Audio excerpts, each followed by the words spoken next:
ഇത് Manjappura mass Motors എന്നായിരുന്നു നമ്മുടെ ഹോണ്ട ഹോർണറ്റ് വണ്ടി. അതിൻ്റെ വർക്കിന് കയറ്റിയിട്ടുണ്ട് നമ്മൾ.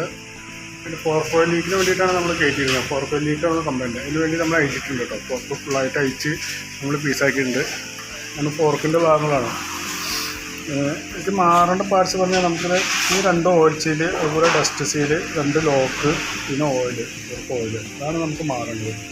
നിലവിൽ നമ്മൾ ട്യൂബൊക്കെ ചെക്ക് ചെയ്ത് നോക്കുമ്പോൾ വേറെ കുഴപ്പമൊന്നും കാണിക്കുന്നില്ല. ട്യൂബിന് വേറെ കംപ്ലൈൻ്റ് ഇല്ല. ആ ഫോർക്ക് ഓയിൽ സീല് വർക്ക് ചെയ്ത ഭാഗത്ത് ചെറിയൊരു തേയ്മാനം പോലെയൊക്കെ കാണിക്കുന്നുണ്ട്. അതുപോലെ നിലവിൽ വേറെ സ്ക്രാച്ചോ കാര്യങ്ങളൊന്നുമില്ല. തൽക്കാലം നമ്മൾ അതിൻ്റെ ഓയിൽ സീല് മാത്രം മാറ്റിയിട്ടൊന്ന് റീസെറ്റ് ആക്കുന്നുണ്ട്. ഓക്കെ, വേറെ കുഴപ്പമൊന്നും കാണിക്കുന്നില്ല. അപ്പോൾ നിലവിൽ വരുന്ന വർക്കിൻ്റെ ഒരു എസ്റ്റിമേറ്റ് കൂടി പറയാം. ഒന്ന് നോക്കിയിട്ടൊന്ന് റിപ്ലൈ ചെയ്താൽ മതി. ഓക്കെ.